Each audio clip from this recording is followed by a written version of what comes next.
अगर मैं आपसे कहूं कि भारत के कुछ सबसे सफल बिजनेसमैन ऐसे काम करते हैं जिनके बारे में ना कोई सोशल मीडिया पर बात करता है और ना ही उनकी सफलता की कहानियां वायरल होती हैं, तो शायद आप यकीन न करें, क्योंकि आज हमारी सोच कुछ ऐसी बन चुकी है कि पैसा सिर्फ AI startups, YouTube, stock market या फैंसी बिजनेस से ही बन सकता है। लेकिन हकीकत इससे बिल्कुल अलग है। असली पैसा अक्सर उन बिजनेस में बनता है जो इतने बोरिंग होते हैं कि आम आदमी उन्हें देखकर नजरअंदाज कर देता है। ये बिजनेस ग्लैमरस नहीं होते, इनके फाउंडर्स लग्जरी लाइफस्टाइल दिखाकर फॉलोअर्स नहीं बनाते, लेकिन हर महीने इनके बैंक अकाउंट में चुपचाप लाखों और कभी कभी करोड़ों रुपए आते रहते हैं। सबसे दिलचस्प बात यह है कि हो सकता है आप रोज इन बिजनेस की सर्विस का इस्तेमाल करते हो, लेकिन कभी ध्यान ही न दिया। तो चलिए शुरू करते हैं पहले बिजनेस से। सोचिए, अगर कल से दुनिया की सारी पैकेजिंग गायब हो जाए तो क्या होगा? अमेज़न का पार्सल घर कैसे पहुंचेगा? बिस्किट किस पैकेट में बिकेगा? दवाइयाँ किस स्ट्रिप में मिलेंगी और टूथपेस्ट किस डिब्बे में आएगा? पैकेजिंग इंडस्ट्री देखने में बोरिंग लगती है, लेकिन हर प्रोडक्ट की पहली जरूरत है, और क्योंकि पैकेजिंग एक बार इस्तेमाल होती है, कंपनियों को बार बार नए बॉक्स, लेबल और रैपर खरीदने पड़ते हैं। यही रिपीट डिमांड इस बिजनेस को बहुत पावरफुल बनाती है। अब प्रोडक्ट पैक हो गया, लेकिन ग्राहक तक पहुंचने से पहले उसे कहीं स्टोर भी तो करना होगा। यहीं से शुरू होता है दूसरा बिजनेस, यानी वेयर हाउसिंग। हाईवे के पास जो बड़े बड़े गोदाम आप देखते हैं, उनके अंदर सिर्फ सामान नहीं रखा होता, बल्कि पूरी सप्लाई चेन चल रही होती है। अमेज़न, फ्लिपकार्ट, ब्लिंकिट और हजारों कंपनियां अपना इन्वेंट्री वेयर हाउस में स्टोर करती हैं, और वहीं से हर दिन लाखों प्रोडक्ट डिस्पैच होते हैं। ये बिजनेस कैमरे के सामने नहीं चलता, लेकिन इकोनॉमी की रीढ़ जरूर होता है। अब सोचिए,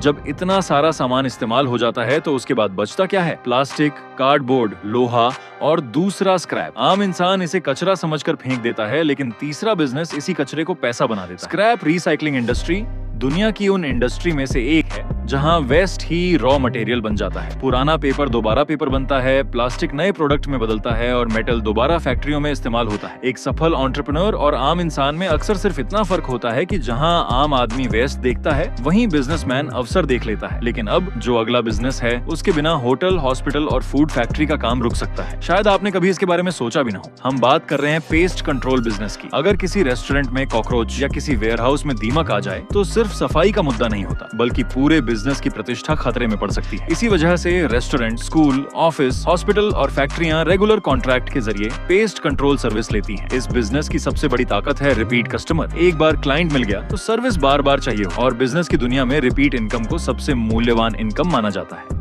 लेकिन अब बात करते हैं आज के सबसे दिलचस्प बिजनेस की। सोचिए, अगर कोल्ड स्टोरेज नाम की चीज ही ना होती तो फल, सब्जियां, डेयरी प्रोडक्ट्स और कई दवाइयां कितने दिन तक सुरक्षित रह पाती? शायद बहुत कम। इसी समस्या का समाधान है कोल्ड स्टोरेज बिजनेस। किसानों से लेकर होलसेलर्स और फूड कंपनियों तक सभी को किसी न किसी स्तर पर तापमान नियंत्रित स्टोरेज की जरूरत पड़ती है। ये बिजनेस देखने में सिर्फ एक बड़ा रेफ्रिजरेटेड वेयर हाउस लगता है, लेकिन असल में ये पूरी फूड सप्लाई चेन को चलाए रखता है। और जब किसी बिजनेस की डिमांड लोगों की रोजमर्रा की जरूरतों से जुड़ी हो तो उसके खत्म होने के चांसेस भी बहुत कम होते हैं। अगर आपने एक चीज नोटिस की हो तो आज हमने जितने भी बिजनेस देखे, उनमें से कोई भी ग्लैमरस नहीं था। किसी को वायरल होने की जरूरत, किसी को सोशल मीडिया फेम की जरूरत। इन सबका एक ही सीक्रेट है, ये ट्रेंड को फॉलो नहीं करते, ये लोगों की समस्याओं को हल करते हैं। और बिजनेस का सबसे बड़ा नियम भी यही है कि पैसा हमेशा उसके पास जाता है जो लोगों की असली समस्याओं का समाधान देता है। इसलिए अगर आप कभी बिजनेस शुरू करने के बारे में सोचें तो सिर्फ उस आइडिया के पीछे मत भागिए जो देखने में रोमांचक लगता है। कभी कभी सबसे बोरिंग दिखने वाला बिजनेस ही सबसे ज्यादा सफल साबित होता है, क्योंकि दुनिया अटेंशन से नहीं, जरूरतों से चलती है।